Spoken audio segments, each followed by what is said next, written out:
waheshimiwa mawaziri, wabunge pamoja na wawakilishi wote tuliopo katika bunge hili, napenda kufungua bunge la mirejesho ya miradi pamoja na pesa za serikali.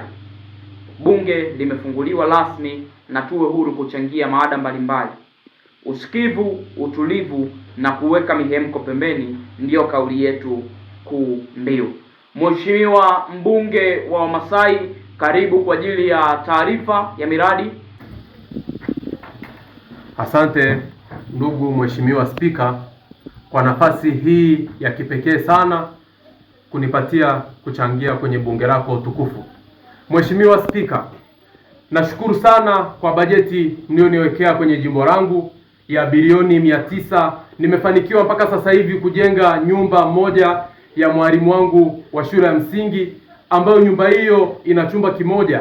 Lakini Mheshimiwa Spika, naomba zaidi niongezewe trilioni 1 kwa ajili ya kukamilisha choo na geti la hilo nyumba ambayo nimeijenga kwa ajili ya mwalimu wangu wa shule ya msingi. Asante Mheshimiwa Spika kwa nafasi hii ya kipekee. Nashukuru sana kama ombi langu litakuwa limezingatiwa. Asante sana.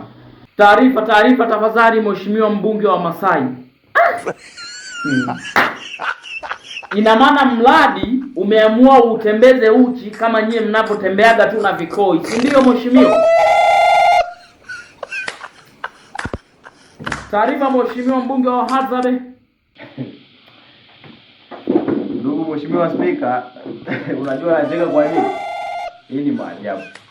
Yaani katika siku leo ndo nimegundua kwamba kweli upele umeota asiye na kucha. Ndugu Mheshimiwa wa Masai amepewa pesa zote hizo na hajamaliza mradi na anahitaji pesa nyingine. Of course mimi kwa pesa mlizonikabidhi bilioni 416.8 mimi sihitaji nyongeza. Nahitaji tu pongezi kwa sababu nimekamilisha mradi wangu mwanzo mwisho. Mlinipa pesa hizo kwa ajili ya mradi wa kujenga vyoo vya wanafunzi na nimefanikiwa kujenga. Nadhani mnauona, mtu wa display naomba aoneshe hapo mradi wangu. Ya hizo ndio choo hizo karibu bilioni 416.8. Nahitaji nyongeza na hakuna tena. Na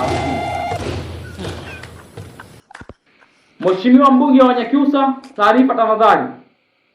Mimi kwanza nipende kukushukuru Mheshimiwa Spika kwa kuniamini kwa mradi ulionipa katika jimbo langu. Nimefanikiwa kukamilisha kwa 100%. Zile bilioni 8 mlizonipa nimefanikiwa kujenga mradi wa daraja kama mnavyoliona.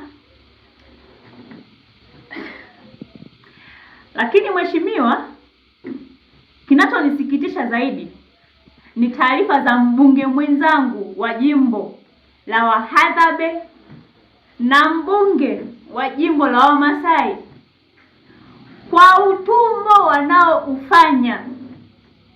Yaani mbunge wa Wamasai umempa bilioni 900 akamilishe mradi, lakini mpaka sasa hivi bado hajakamilisha. Mimi niliyepewa mradi wa bilioni 8 nimefanikiwa kukamilisha. Huoni kama huo ni uzembe Mheshimiwa Spika?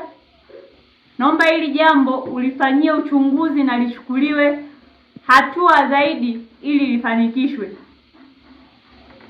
Lakini Mheshimiwa, hapo pia narudi kusema, pamoja na kwamba nimekamilisha mradi wangu, bado nahitaji kiasi cha pesa kama bilioni 20 hivi ili niwalipe mafundi wangu, sababu bado wananidai huko. Nashindwa kutembea kwa uhuru Mheshimiwa Spika. Asante kwa taarifa hiyo. Hakika nimeamini kwamba sasa nyani haoni kundule. Nashukuruni.